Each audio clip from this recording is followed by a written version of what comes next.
Hayi baningi abantu abaye bekhulume njengalokhu ukhuluma nje wesibonga konke. Kanti njalo mase sesihlangene nje. Yazi uyorealize ukuthi nothing serious ngo-changes man. Umuntu nje lo. Umuntu nje lo futhi ofani nje futhi nje ongayona into engiyicabanga. Mina ngiyona lento engicabanga ukuthi ngiyona. That thing akuyona into ecathi ngiyona. Yabona ikanje lento. Yabo umuntu ohlolayo, yabo lantu abahlolayo. Uthola ukuthi niyaxoxa nje naye. Angithi phela nami ngake ngahlola endaweni. Uthola ukuthi niyaxoxa nje naye kanje. Nixoxe bese eseqala sekuhlolele bese uyezwa lishintshizwe kwabanye lishintshizwe siyaqala manje mina ngobani ngolakho nenzani lapha ekhaya yabona usengene kwenye into manje nawe usiyaqala manje hayibo lo muntu sekukhuluma umkhulu kushuthi la bese yabuya back futhi seniyaxoxa hawu sekuwena hawu hey bekuthiwani seniyaxoxa senabantu nje hawu bekwehle lesasimo lesa samgubazela kuba into enjalo nami into engiyikhulumayo sekwama downloads asuke efikile ngaso sikhathi I'm just a person nje nami oyisanganelayo nemsangano yakhe nje yabo as a human alesi sikhathi ubekele lo changes akhasha uthi ngezalo noma yini noma inini noma kanjani kunoma ubani ngoba impilo isiyona lento ocabanga ukuthi iyona. Possibilities are infinite in the universe. Your own consciousness is your own limitation. Kukude lapho sisuka khona futhi kukude lapho esiya khona. Beka phansi umoya ungatatazeli uyabona. Into enjalo nje. Yabo.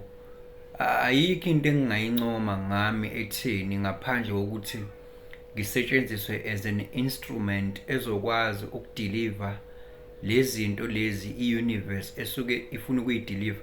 I-instrument phela ayilutho mfethu ngaphandle kwalento eyidelivayo nangaphandle kwesource yabona nje iradio nje mfethu ayilutho ngaphandle kwalama radio waves ewa receivayo yabo iradio futhi before izezo receiver lawo ma radio waves leyo nto isuke iqale kuphi kumsakazi osakazayo isource leyo umsakazi lo osakazayo lo msakazi osakazayo uyisource ayikho information engafika la kwi-radio engekho la msakazi le radio useless engekho umsakazi yabo we can go to the extent ukuthi ukuze kube khona leyo radio station kuze kube khona lo msakazi asakaze lapho kwakhona i-idea eyareceivewa umuntu thizeni ukuthi kumele kube khona iradio ngithi yabona kwayilo msakazi lento ayikhuluma lapho la ikhuluma khona ngaba akayikhulumi lento ayikhulumayo la ikhuluma khona ngaba ayikho leyo setting kube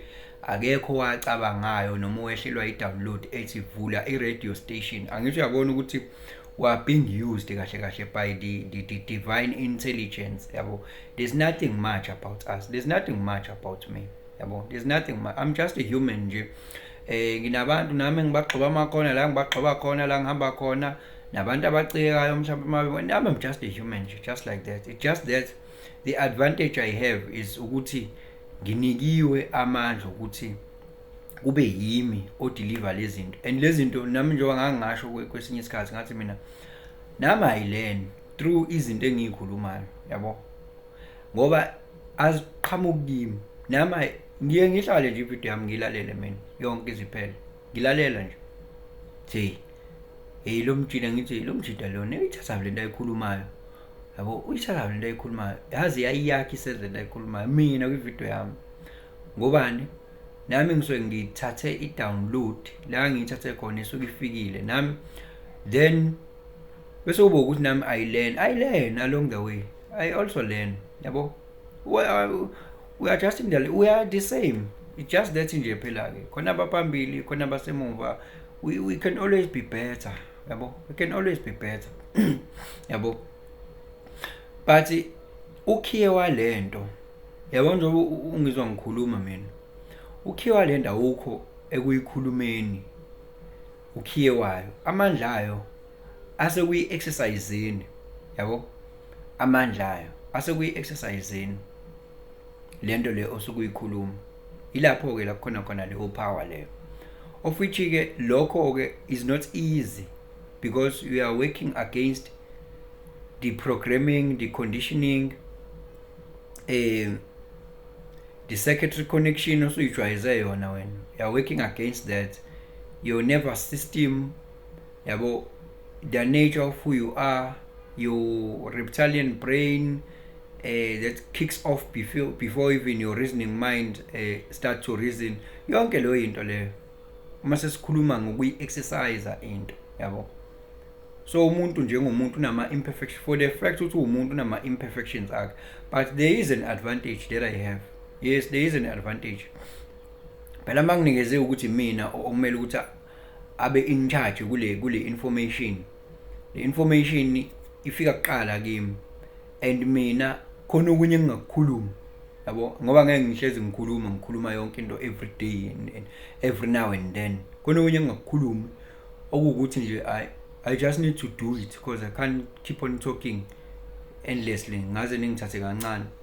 Khona okunye kumele nje ukuthi ngikwenze mina, ngivalele umlomo wami, ngoba nomunye sekukuningi engikhulumile. Sometimes I even repeat myself, kuningi kakhulu. Kune information ku-YouTube, changes Akasha, kune information ela ku-TikTok, kune information eningi kakhulu, information esengiyikhulumile mina iningi, and lo information khona abantu mhlambe asebe way advanced than me sebesebenzisa the very same information engiyidelivayo mina. They are way advanced because amandla lento awekho ekuthenini uyayikhuluma noma uyayazi, ngoba kuthiwa ukholo olungenamsebenzi lufile. Ngoba ungathola ukuthi yes, you believe what I say, yes, une conviction, a very strong conviction, but awuyikhombisi leyo nto ukuthi wena you have a strong conviction and strong faith entweni engishoyo. Makufika izinto uyabonakala ukuthi wena you are just being shaken nje easily. Shuthi lento oyaziyo oyifunda ku-Changes Akasha iwukholo nje olungenamsebenzi, ngoba awi-exercise, lufile ke lolo kholo lakho. Uyafana nomuntu nje ongazi because akukusebenzeli. But again, nevertheless, you will see me if uzobe ukhona la ngomhla ka-2 lapha Mitchells Park eMorningside ngomhla ka-2. You will see me ngomhla ka-2 May 2026. I'll be there kwi-ancient event. Ama-details akhona njoba last time kulowa Sunday odlule i-guest yethu had some challenges here and there ukuthi if i-pull up ku-live wethu, but kulo Sunday lo wangumhla ka njoba namhlanje singaka umhla ka-15 ne, lo Sunday wangumhla ka-15, correct me if I'm wrong. Lo Sunday wangumhla ka-15 noma wangumhla ka-14 angazi phela, 14 or 15 lapho nje lo Sunday March 2026. Check kulo ma dates ngoba ngilivulile i-calendar. Uzofika at 7 p.m. izofika i-guest yethu. Isikwazi uku-overcome le challenge ayibhekene nayo. Izofika i-guest yethu ku-live 7 p.m. live siyawuqala. Izosithulela wonke ama-details and I'll ask questions, and I'll also take few of you who want to know maybe something engazange ngibuze kuma questions ne. Ngo Sunday nje lo wangomhla ka 14 or 15 March 2026 7 p.m. live uzobe ukhona la ku TikTok, ukwazi ukuthi ubuze noma ucaciseleke ngakho konke nge-event. So nanokuthi kubhukhwa phi ku-event, because surely one thing I've heard ukuthi spaces are limited, spaces are limited, nje la i-following enginayo there are more than 50,000 people, so if we can come in numbers and iyaqala le event, it can be a bit of a challenge, but we know ukuthi you cannot pull up all of you. But into engizama ukisho ukuthi iyaqala le event kodwa spaces are limited, so first come first serve basis.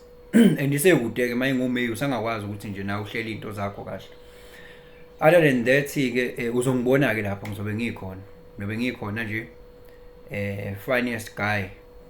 Other than that futhi siyaqhubeka ku YouTube kuma channel members, siyabhalansa ama chakras, siyayenza pranayama, sofaka i meditation Monday.